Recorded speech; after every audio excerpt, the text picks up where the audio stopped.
Let's go. Welcome to the Crazy Wisdom Podcast. My guest today is Neal Davies. He works at the Urbit Foundation, and he is a former CS professor and has a PhD in nuclear engineering. So welcome to the show. Great to be back, Stuart. Yeah. The Before we started talking, you had talked about Deseret Alphabet, and it's really funny because in between the last time we did the interview and this time I read this great biography. It wasn't so much a biography on on Joseph Smith or Brigham Young, but it was a biography on the Mormon kind of experience leaving Missouri and setting up shop in Illinois and then getting kicked out of Illinois in a similar way and then going to Utah. And so I started looking up the Deseret Alphabet, and it's quite a trip what they did. And then I noticed that that's your handle on Twitter, right? Is it the Deseret Alphabet? Can you explain more your Part, interest in this? yeah, part of it's written in Deseret, Uh-huh. Deseret. It's a phonetic alphabet from the 1850s, but the attestation of the way that it's pronounced actually varies for various people that wrote it down, which is immensely funny for a phonetic alphabet to have this problem as well. So part of my Twitter handle has been written in that. I've been pretty fascinated by it for years. It was sort of a millenarian, very imaginative attempt to try and resolve a lot of the problems with having a large immigrant population in Utah in the 1850s, 1860s. Interesting. I think at one point, something like 30-something% of the population of Utah was foreign born, mostly England and Scandinavia. Uh, And so they had just a fantastically difficult problem of how do you make such a population literate. And orthographic reform was very much in the water in the 19th century and the early 20th century. I mean, famously, George Bernard Shaw made it a plot point in Pygmalion, which became My Fair Lady. But a lot of other people were messing with this idea of, we can do better with English spelling, which is itself kind of an interesting and I think very debatable claim. But so there was Pittman, and Benjamin Franklin invented a phonetic alphabet. He introduced 6 new letters, including ang. The common ang symbol was, I believe, invented by him. And so lots of people took a crack at it. Deseret's interesting because it's the first. It's really the only alphabet that had a religious apparatus and motivation attached to it. Interesting. Which gave it some interesting properties, and there's a lot going on there. Ultimately, I'm working with a Professor Ryan Shosted at the University of Illinois. He's done a lot of archival research, and we are under contract to produce a book on Deseret Alphabet history, submit the manuscript at the end of this summer, and then late fall or winter 2025 will probably be when that comes out. That's so wild. You just shared a lot of very interesting things there. And it makes me very, there's a lot of follow-up questions that I could ask. Maybe we can get into it later, just on the mechanics of what you just said. But the fact that you're a former CS professor, PhD nuclear engineer, works at Urbit Foundation, and is also writing a book on this random 1850s alphabet. How do you deal with being like a generalist, but also a specialist? Like, have you faced many challenges in this world that seems to require specialization at all costs? What's your take on that? So there's a quote from some Arthur C. Clarke book. I thought it was one of the Space Odyssey books, but I was unable to find it again a few years ago when I went back to look. But anyway, I read this as a teenager. Might have been Heinlein, but anyway, one of these pop sci-fi authors about becoming a generalist, and this being essentially a dying breed, but that this was, in the context of the story, this is what qualified that person to actually be competent to do what they were doing. And it was like Haywood Floyd or one of these guys.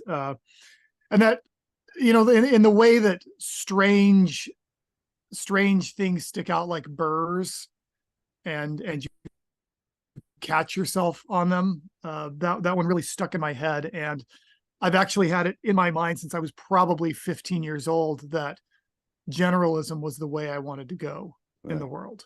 That trying to acquire as broad and diverse of a skill set as possible with enough depth in particular areas to make it tenable was always the professional objective that I had. And so I've found it rewarding. There's definitely, there's always sort of a personal branding problem with Yes, like, exactly. what are you? What do you do? What, it's, I do everything. Yeah. I don't know that that's, number one, I don't think that's actually been a deal breaker for the jobs I've gotten, partly because I feel like I've been fortunate to get the right jobs, in that, the things that I found to do at the time that I found to do them were good fits for me attempting to foster that generalism. I think it would definitely be very difficult to brand oneself a generalist and then apply to positions taking that kind of an approach. But I also think that, once people are more than maybe 5 years into a career, whatever they're doing, they should really be getting jobs via who they know, rather than random cold calls into the machine, as it were. Random cold calls into the machine. So, and I imagine you've been playing around with AI. Is that an accurate assumption? And then if so, how will AI sort of change this generalist specialist thing, if at all? Yeah, so I use AI. I've toyed with it in a number of different ways. There's really three main veins that I have found personally useful. The by far the largest of these is Copilot and code generation. And there may be adjustments in the job market. I can't really speak to, is the job market oversaturated with a certain kind of software developer, or what have you. It may well be, but it's certainly not a replacement for a competent developer, but it is a force multiplier, right? It's a tool that you can pick up, and the ability to sit down and write a comment and get a moderately good first stab at a function is, it's a huge time saver. It gives you a structure and a direction. Sometimes you ship of Theseus the whole thing, and what you end up with retains nothing of what was originally suggested to you. But it gives you, essentially gives you a string along which you can strand your beats, right? Like that you can put the beads of your thought on. So software development, I found it very helpful there. And then there's a lot of mechanical tasks, things like, I have this code in Fortran, I would like it in C. Yeah. That it can get you 85-90% of the way there without too much trouble. It knows both of those very well. And so that kind of modality transfer is very good. The second one that I've gotten a little bit of mileage out of is rewording or making wording suggestions on certain kinds of letters. Like if you're sending a professional letter, or a letter that you think might be emotionally charged or high stakes, it gives you a completely neutral third party to just bounce the thing off of. And obviously you don't have to take any of its suggestions, and it's not going to be remotely offended if you do or do not. But and I would also admit that maybe the value in it is, I have written this, I have gone to the time to share it with a machine, and then carefully reread it, and maybe my brain is supplying all of the cold empathy that distance gives me. So I've found utility there. And then the final place is AI imagery, and in particular ideation is very powerful. But am imagining, so you've got the CS stuff going on, but you're also working a lot inside of Urbit.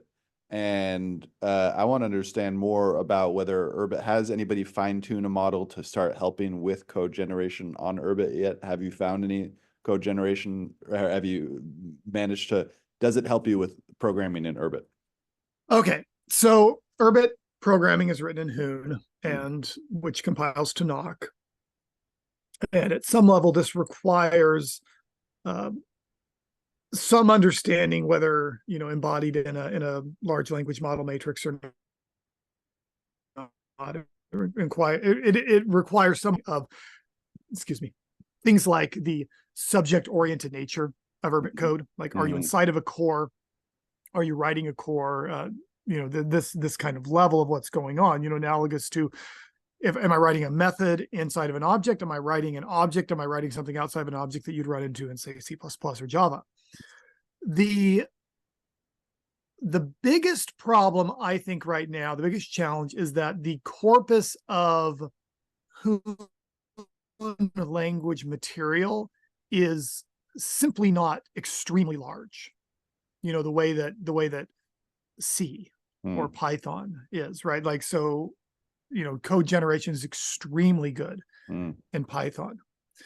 Code generation in Urbit, there is a Hoon GPT bot that someone trained.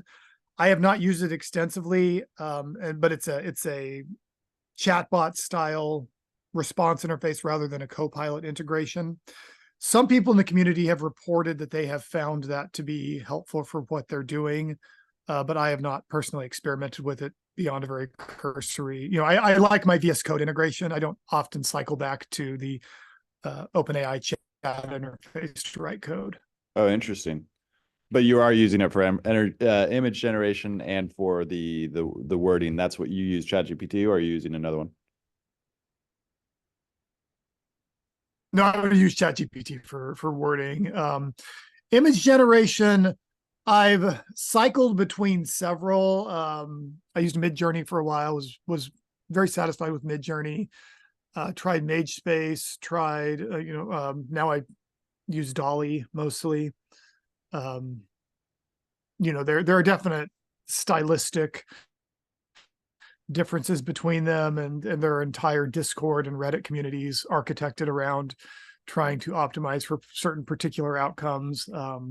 I find it most helpful to, as I said, like, use it for ideation. I think it's more helpful to use these prompts, unless you're just throwing off a joke or something, to use them the way you would use a dream, right? Like you use it, because you can have a dream and you can do something like sit down and write a short story or have an insight into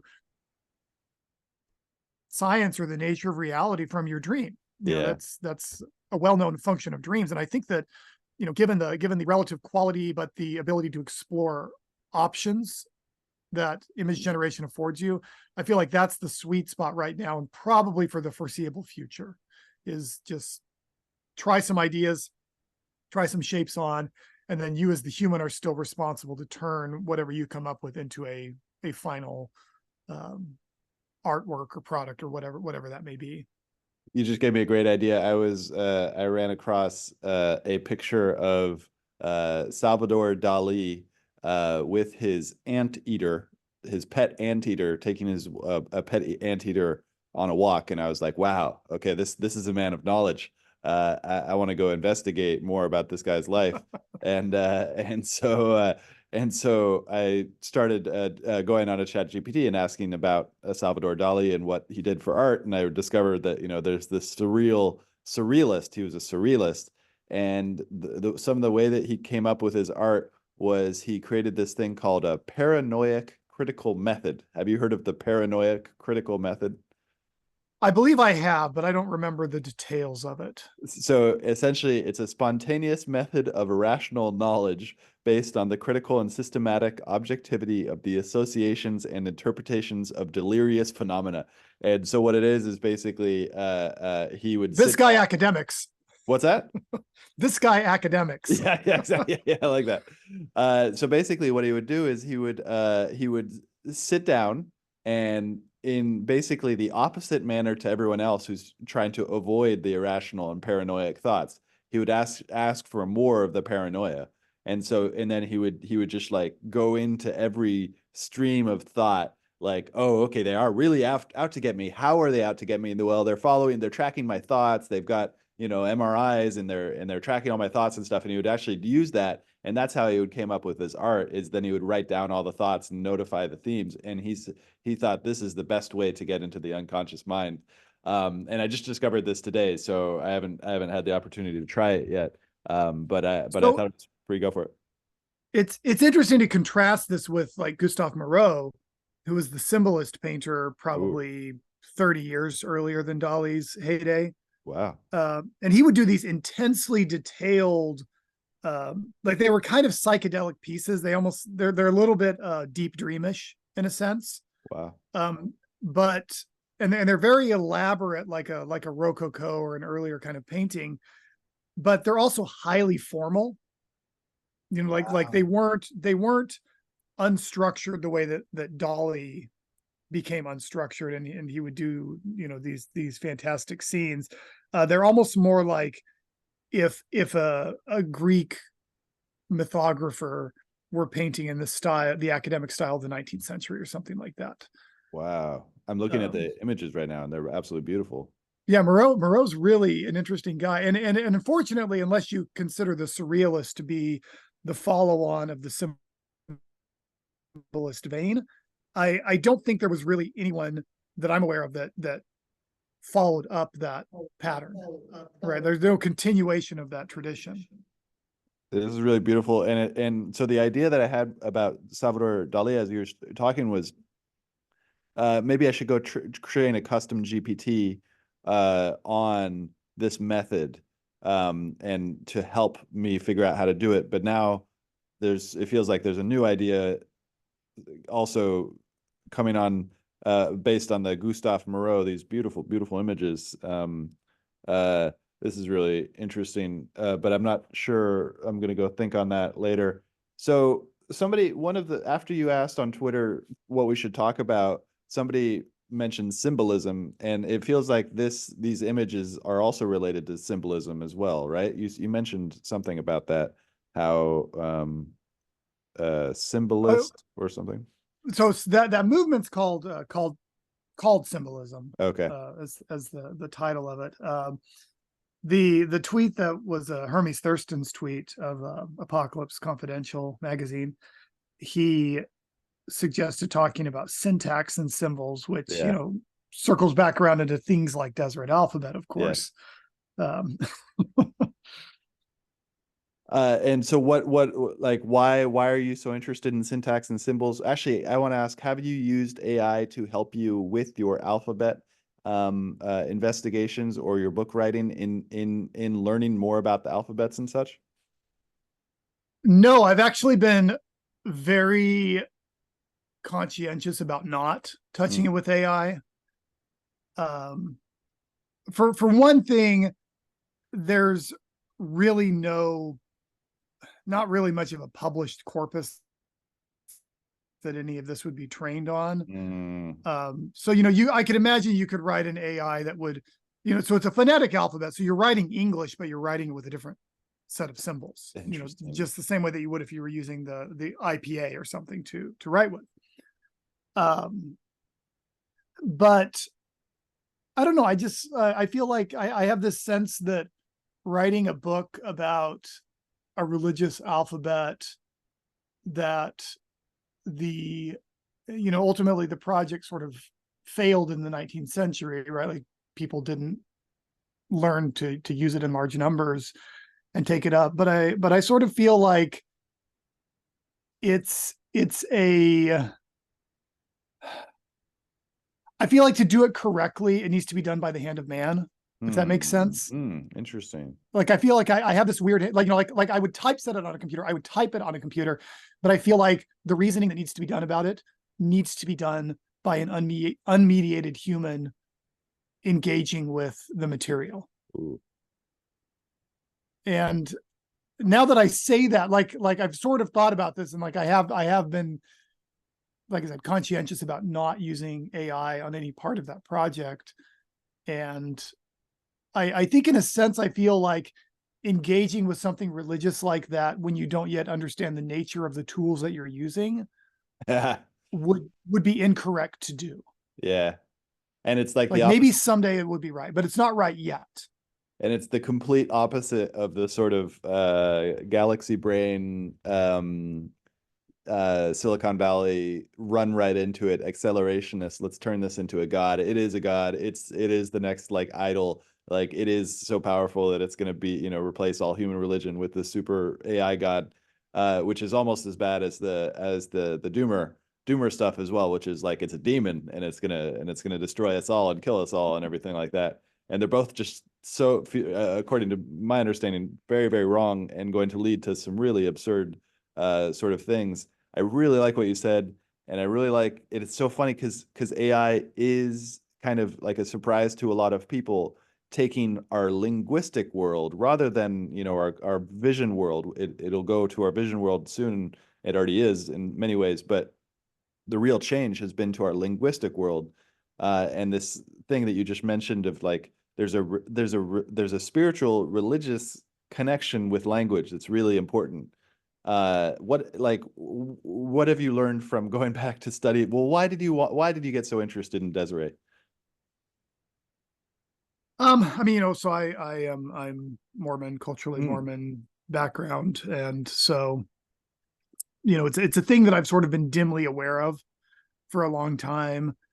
Um, you know, there's always part of the thing, the reason that I got drawn to computer science when I did as a I guess before I became a professor, and then during that time was I've always been interested in things like mathematical notation mm, and, you know, Ken Iverson's notation as a tool of thought, and the way that writing down or trying to access something uh, not only makes it amenable to reason and mm, in a weak form of the Sapir-Whorf hypothesis structures the kind of reasoning that you do, but it also just it unlocks the ability to build new kinds of layers on top of it, right? Like it's building one layer of a house of cards, and once you have that layer done, even if it's delicate, you can start trying to build something else on top of the stack.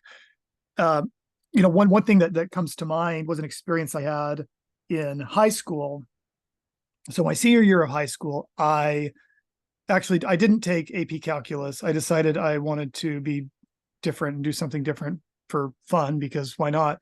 And I went to community college mm. to do a calculus class. And the nice thing about that was I got to do it in a semester. Um, and so I learned calculus under slightly different circumstances because of that. Um, but when I'd been much younger, I had sort of had this notion. So I struggled, right? Like math has never come easy to me. Like I do a lot of math, I do a lot of hard math, Mm, but I am not an effortless mathematician by any stretch of the imagination. mm. Like I have had to earn what math I know. And I do a fair bit of it because you know I'm writing numerical libraries in this kind of stuff. But I've had to work very hard to understand it, to grasp it. I remember many tears shed in 8th grade algebra, just trying to grasp these concepts. But at some point, you know, I'd been struggling with calculus. I'd been struggling to try and understand what was being meant by things like the derivative, because the presentation that we had was coming in through epsilon delta approach. You know, it was an extremely formalist, rigorous approach. Um, nothing intuitive about it in a sense. You know, it's focused on notation, but it's also focused on you know, trying to build this very extremely well-founded basis for talking about what a derivative is, what it means to have a differential, what it means to have an infinitesimal, a tangent line, all these kinds of concepts. And at one point, I remembered that when I had been much younger, you know, probably 10 years old, at some point I had sort of been watching cars on the distant highway and thinking about what if you could talk about like how fast cars were changing the speed they were going? Right. As I'd watch these cars and I think about, what if there was a way to like actually do this? And then I, completely forgotten about it. I didn't have any tools to really even like express this as a concept to anyone else. And then all of a sudden, one day, a month or so into this calculus class, it clicked for me that I'd thought about this. And it was like a key turning in the lock. And like the red, like Cal 1 was open to me. I understood it because I'd been able to connect it to a concept that I had previously. And symbol systems, I think, when used correctly, are kind of like that, right? They give you the ability to unlock and access parts of thought and reality that otherwise are illegible to you. And I mean, and I think I'm taking an extremely broad terminology of symbol systems here. There are Kabbalah, there's things like Deseret phonetic alphabets, but even technologies, physical technologies, hard technologies, biotechnologies are in a sense symbol systems, right? I mean, the idea that we use arrows casually to indicate things, which is bizarre, right? Like an arrow was a device you used to slay your prey 100,000 years ago. Yeah.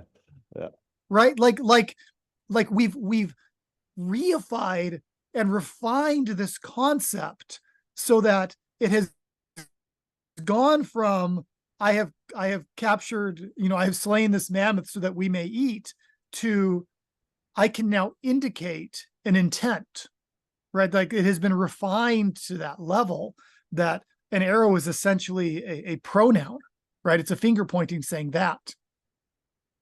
Yeah, it's super interesting. Which is just absolutely wild. And well, and not only that too, it's also like a strong religious symbol in terms of sin as well, because like the sin is not hitting the mark, the bullseye. Like that's I believe the correct interpretation of sin is when you miss the bullseye, so you make a mistake with your arrow of intention. And now you're bringing this into the linguistic. It's like I get a lot from John Vervaeke and his Awakening from the Meaning Crisis, and talking about a psychotechnology, all of this cultural grammar, all of these things that, for thousands of years people have been discussing and thinking about, all of it which seems like just second nature. Like, of course that's reality. Of course it's like a tool that have become so much part of our cultural grammar that essentially it's just like we take it totally for granted until somebody points it out. And so then how did that experience, learning about calculus, lead to the Deseret alphabet, and like getting really honing in on that as this sort of religious expression? So there's always this notion that when you have the right set of symbols, people, especially mathematical notation people, you think about like some of the work that Stephen Wolfram has done more recently, get really obsessed with, I'm not going to say this pejoratively, but it's almost this magical thinking. And I mean that like in an anthropological sense. This magical thinking that if you can get the notation right, it makes it easier to get the right concepts. I think in some sense that's probably true, right? It seems to be something that does manifestly happen, that a breakthrough in notation. And so you have this pattern where someone introduces a symbol technology or a symbol set, in whatever extremely broad definition of symbol that we can use here, which is easiest to talk about with written things like letters and numbers, and it opens up these capabilities down the line as a result of that. Now, this starts to get you into map versus territory confusion, because okay, so let's talk about the Greek invention of the letter, right? So you go back to early letters, or to early writing. Early writing is either pictographic in some sense, or it's it's syllabic, Mm. like katakana, hiragana in Japanese. Mm-hmm. Cherokee uses a syllabary. Like, a Mm. lot of languages prefer to write things as syllables. And it was the Greeks really who, of all the early writers, the cuneiform and the hieroglyphics and everything, had this idea of atomizing things past the point of syllable, Mm. right? That you because again, back to George Bernard Shaw, oddly, which is funny because it's not like I read a lot of George Bernard Shaw, but Pygmalion's fantastic because he deals with these kinds of things. But you can't say a consonant without a vowel, right? You can say any vowel you like, a, e, I, o, u. You cannot Oh. say a consonant sundered from a vowel. That's why it's a consonant. It's a sound together, right? It must be spoken with a vowel exhalation. And for the Greeks to think that you could trim the representation of your language deeper than the syllable was incredibly insightful. And I think that this is what unlocked the later innovation of zero, in a sense. There's probably like a historical sense in which like this isn't true. Like, I mean, there was Greek influence in Bactria. So because of Alexander the Great, there was some Greek thought that bled into India.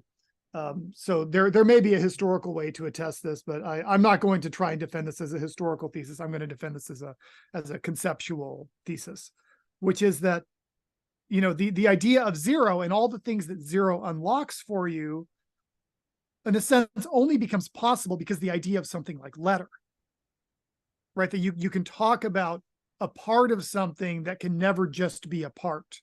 Or you can talk about the absence of something where absence doesn't real, like absence isn't in a sense, but you can still talk about it. You can manipulate it as if it were there. And so this lets you build extremely sophisticated maps. And where these things run into trouble is when you have to contact them back to the territory, right? You can build a mathematical description of what's going on in the world. And I think there's some interesting questions you can ask, right? Because, like, do apples come in integer numbers? Like integer amounts? Wait, Is there an integer amount of apples in the world? so can you go over an integer? What is an integer? Okay. So if we're gonna yeah, let's do a sideline through number systems really quick, and then come back to apples. Okay, so you learn to count 1, 2, 3, 4, 5. The natural numbers, the counting numbers, and then at some point, if you're pedantic, you add 0. So 0, 1, 2, 3, 4, 5. You can talk about the amount of something you have, the number of something you have, the number of pencils I have. What happens in every symbol system like this with an axiom system with rules, I should say, is that one of your rules is going to provide you results that are nonsensical under the rules of the system itself. And so what happens is, as long as I have counting numbers, if I am adding them together, any answer I get is a counting number. Got it. Right? Okay. No problem at all. If I can subtract them from each other, some of the numbers I get are legitimate counting numbers. But 3 minus 5, right? I can introduce a problem because I can talk about a number that I can write as 3 minus 5, whatever the answer to 3 minus 5 is, but there's no natural number I can write down that corresponds to that value, right? Subtraction has broken my system. So integers describes the whole set, the reflection across 0 of those values that allows you to have a system that's completely contained by addition and subtraction, and multiplication is legitimate in that system. The next problem you run into is division, because I Yeah. can divide 25 by 5, everything's hunky-dory. I divide 25 by 4, Got it. do I do floor division? Do I round? Do I take a number with remainder? Do I, and this is where the rational numbers come from. And this was actually Oh, the big insight of Pythagoras, was that not every number is rational, right? So he took it to the next level. He introduced another operation conceptually and said, we can actually have numbers that do not occur in ratios, right? Like a rational number is a number that occurs in a ratio. And he said, we can have numbers that do not occur in ratios. And this was like such a big deal that Pythagoras the wizard and his cult were like highly controversial. And this like broke the Greek mind for like decades as they tried to figure out what to do with this fact.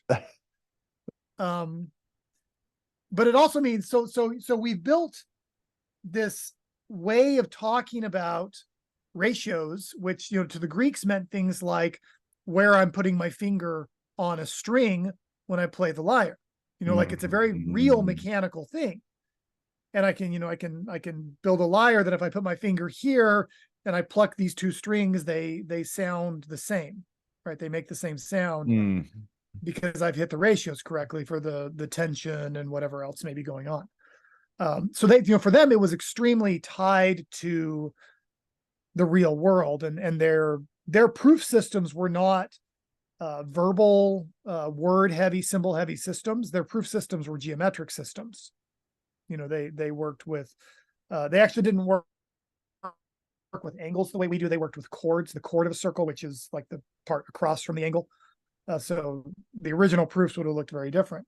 But our proofs are verbal. Anyway, our proofs are verbal though. Linguistic. Our proofs tend to be, they tend to be linguistic in the sense that, we're constructing the rules and terms of a symbol system, and then making a claim and then making the demonstration that this claim holds inside of this symbol system. Interesting. But back to apples, right? So if you have integers, if you know about things like integers, how many apples do you have? Right? This is actually a hard question if you want to adhere to certain kinds of rules, right? Like, is half an apple an apple? Do you round it up? Do you round it down? Do you exclude it? Got it. Okay. And so, one reason that this becomes relevant is because it turns out that the way you measure apples is just by like weight. Right? Like if you're selling apples, you don't count apples. I mean, maybe you do at the grocery store, and under certain circumstances, but when you go buy a bag of apples, you're buying it by weight because you just have to move your frame of reference. It turns out that counting doesn't actually solve your problem there. The symbol system you were using has now failed to deal with this problem. Okay, so then back to things like phonetics and Deseret. Yeah. So Deseret was this effort to say, okay, we're going to write English words in such a way that they are unambiguously, they can be unambiguously read. Now, this is really like crazy ambitious, and only the 19th century would have come up with this. And they did why? Again and again. Why the 19th century? Why only?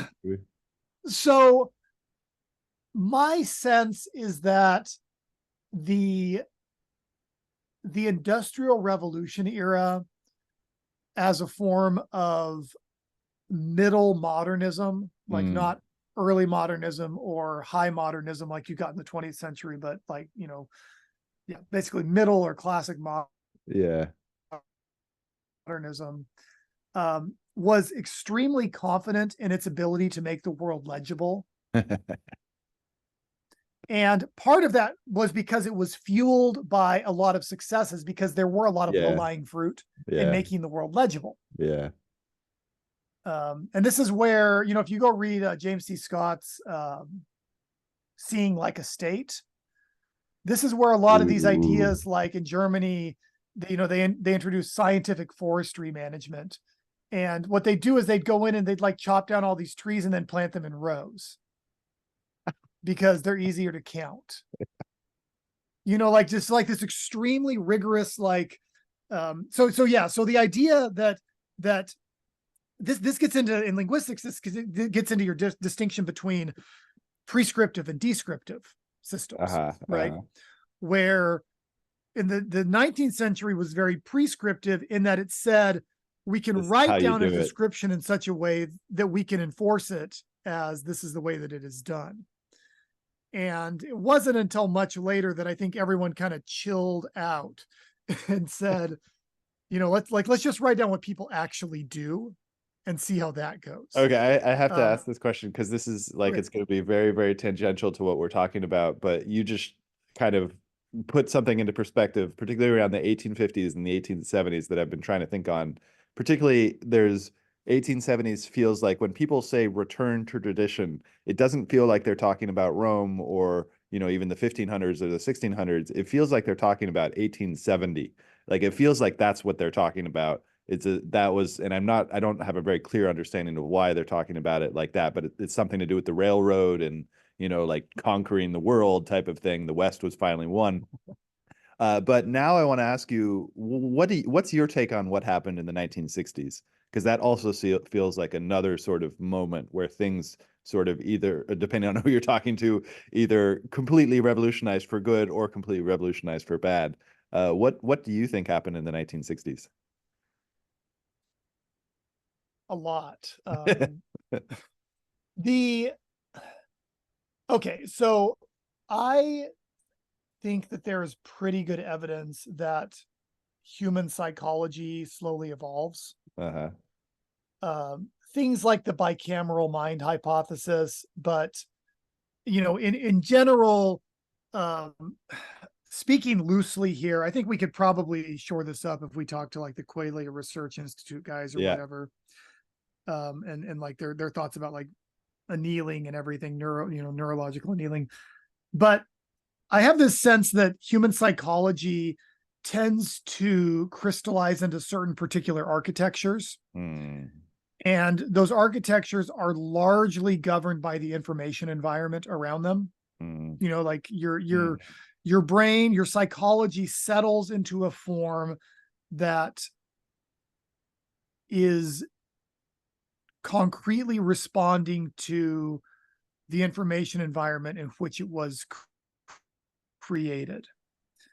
And this is why when you talk about people doing various annealing techniques, like, classically people do things like shrooms, meditation, and so forth. What they're trying to do is they're trying to increase the ambient energy in the brain enough that it recrystallizes into a different state when it cools back off, and that you can relieve stresses, internal stresses in the brain this way.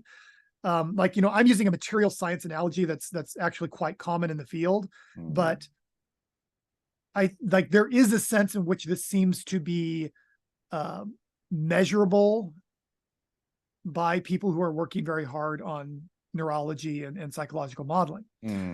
Anyway, one ramification of this is that I think there are times when you hit critical masses of people who are sort of jointly attempting to kick over to, via a transition state to a new modality of consciousness. And I say it that way and it sounds super woo, but I mean it in a really rigorous sense. Yeah, interesting. I think this is what the Romanticists and the Transcendentalists were both trying to do in the 19th century. And to some extent succeeded, right? They introduced new concepts like the idea of the sublime into the modern world that, other parts of their program didn't survive, but they did permanently impact the architecture. If you go to, so like, when did people start climbing mountains? Yes. Right? Like they started climbing mountains in maybe the 1780s. Yeah. And then by like the 1860s, you go read, gosh, who was I reading? Maybe it was Coleridge. It was one of these romantics was like the first person to climb this mountain in like Wales. It's like it had been there, and mountains were like holy, terrible places that the gods went to, not places you went to look around or think or whatever. Like they were sacred in the Agamben sense, and like the terrible sense. But wait, what about And the religious pilgrims? Pilgrims would climb mountains, right? so there would be pilgrimage sites, like specific shrines, but they weren't going to the summit. Okay. Yeah, got it. Right. Yeah. Like as the summit was the objective, right? Yeah. So there might be a reason for a shrine or something to be there, but it wasn't like, Moses went up to the top of the mountain, and Moses was obviously like talking to God and I mean, in a respectful sense, insane. Yeah. Right. Like he was not sane like the people around him. He was doing something different, set apart. And I think that the 1960s was an attempt to effect the same kind of transition that largely failed. I think it was co-opted by a lot of forces. I think once it became evident that something was happening, then you had state actors, like intelligence organizations, who said, well, we want to manipulate it for our own ends. You had commercialism come in. You had the very modern preoccupation with sex come in, enabled by pharmaceuticals primarily. Whoa, the birth control thing. Yeah. Interesting. Yeah. Like a lot of these things came in, and I think by and large nipped it in the bud. Yeah. I think the things that came out of it were not the things that should have come out of it had it succeeded in effecting its transition. There was a so I see it as like, I see the beginnings of it as noble. Yeah. But I don't think it succeeded. Well, and this gets into the woo territory, because what do you think the 60s were? Yeah. Well, okay, yeah, good turning it back on. And the age of Aquarius, so the woo stuff, the astrologist, they talk about the age of Aquarius, and that whole thing came up in the 1960s, and a lot of them talk about how we're now in it. We moved from the age of the Pisces, which is the last 2,000 years, to the age of Aquarius, which is the next 2,000 years. And it failed at that time, but it lit the spark. And it's so interesting, because I'll diverge from where I was going with that, which is the more long-term frame, to getting it much more back to temporal and much back to where Urbit ties in, which is Steve Jobs, because Steve Jobs was a product of the 1960s. Although I think he was later, he was very much influenced by the 1960s, even though he didn't experience it himself personally. And then he went off and went to India, and then went to the Apple farm in Oregon, and then created the Apple as a rebel, but then kind of and then became the man himself. And started doing, deals with record labels and Pixar, or like started Pixar and then started doing it with Disney, and like, and so I'm not sure what happened in the 1960s. This is a large question of the Crazy Wisdom show, is like, what did happen in the 1960s? How does it relate to the kind of technology revolution? And now that AI is here, how is that all playing a part in it? So I'm not quite clear on what happened. And I don't have a good answer to it. And we've got like 5-10 minutes left. This has been such an interesting podcast and exploration.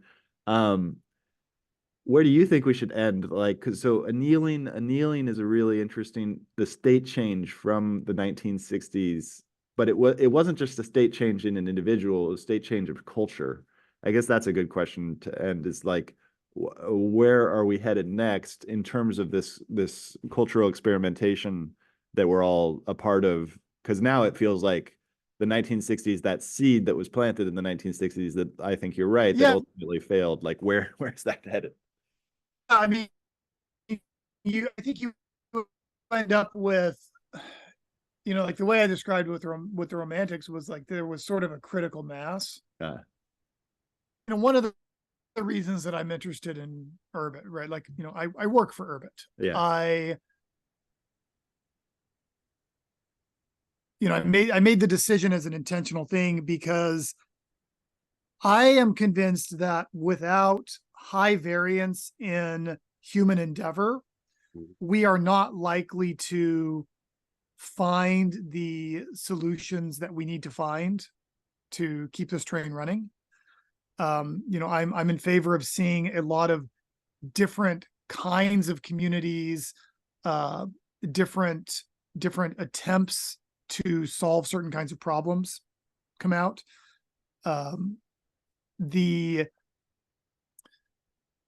Right now, hearkening back to psychological architecture, but in all of our culture, we are entirely a monoculture. Yeah. Everything is getting eaten by Western media, social media, whatever. Everything is being eaten by it. And until you have the ability to carve out enclaves where you can do your own thing illegibly, you don't actually have true freedom. Right. And and the thing is, the state immediately goes to things like, well, if you don't want to see it, then obviously you're running like a Silk Road. But it's more that if your thought is always surveilled, there are categorically certain kinds of things that will never be accessible to you. Yeah. Back to Safer Wharf, right? Like, you will never be able to think about certain outcomes, certain probabilities, certain possibilities, if you are always being surveilled and being regrounded back into consensus, mainstream, mandated reality. And you don't get away from that unless you have illegible spaces, right? Like, there's and this isn't just mental, right? Like, think about all the places in which you have guild-like behavior that is basically governing the entire way in which some field of human endeavor happens. And so some of these make sense. Some of these are like, does trucking need to look substantially different than trucking looks? Probably not. Like, you can imagine more autonomous cars or something, but or maybe railroads, but fundamentally it's kind of settled into but one of the things that I've always been interested in is boxing is governed by, at the amateur level, is governed by, each country has its own governing body. In the US, it's USA Boxing. And they dictate a particular set of rules that you must adhere to, and they penalize anyone who goes to an unsanctioned bout or participates in an unsanctioned fight. And this has the effect of people not being able to experiment with things like, what would happen if you allowed the fight to continue on the ground? What would happen if you had 30-second rounds? What would happen if you had a 10-minute round? What would happen if you fought with one glove on and the other glove was, the other hand was ungloved? What would happen if, you disallowed certain kinds of strikes, or you allowed certain kinds of strikes? Isn't that what happened with UFC? Microcosm of. Isn't that what happened with UFC? Well, so UFC, so UFC was you go back to 1990s, early MMA was incredibly inventive, precisely because they threw away the guild, and they said, what happens when you put a karate black belt in the room with a HEMA expert, just throw the rule book out the window and just say, what happens when you do this? And so in the 90s, the fights are phenomenal because people are trying really different inventive things. The problem is that once they crystallize the rule set, then people realize that under the current rules, BJJ is your optimal strategy. Yeah. Right. And so by the time it became UFC, it was already boring. So, but isn't Urbit trying to do the same thing for computing? I think it's trying to do the opposite. Yeah, interesting. It's trying to say, by establishing a common interchange language, which is nouns via knock, you have the ability to build any kind of thing you want illegibly to everyone else. Like if you want to go on Urbit today, you know, you can go you can pick up a card from someone who's offering you a planet or whatever. You can start a group and you can build whatever kind of community you want. And maybe everyone in that community, that's literally the only community they're participating in, but you're building your own village there that is unique, has its own norms, its own behaviors. Maybe you're physically co-located, maybe you're not, you know, whatever your interests are, it becomes its own thing. It assumes its own nature. And it's ineligible to anybody who doesn't know about it already. Right. Like if it's not there for you, and it's, you know, because Urbit is already end-to-end encrypted. Yeah. Okay. It may as well not exist. Yeah. Outside of that, you know, it's sort of like Hemingway had this theory that when he wrote a story, the parts of the story that he deleted were as important as the parts he left in. So he would do things like he would write a story, and then before he published the story, he would like delete the last paragraph or something. That's wild. And this is sort of like that. It's sort of like the parts that you can't see are as important to the overall effect as the parts you can. Yeah, brilliant. Brilliant. I love it. Okay, thank you so much for coming on the show. And how can people find you on Twitter or Urbit? Where are you writing these days?